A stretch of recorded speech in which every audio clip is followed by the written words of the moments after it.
Clemon beyond the গ্যালারিতে সবাইকে স্বাগত জানাচ্ছি। দেশ বিদেশের খেলাধুলার সবশেষ খবরের বিশ্লেষণ করতে হাজির হচ্ছি প্রতিদিনের মতোই। আজকে আপনাদের সাথে আছি রেদওয়ান শোয়েব।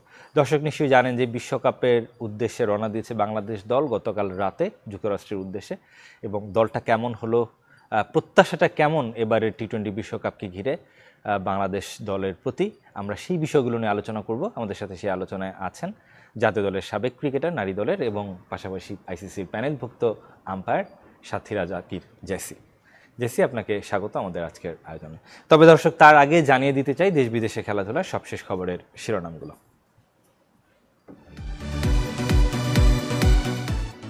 বিশ্বকাপ মিশনে যুক্তরাষ্ট্র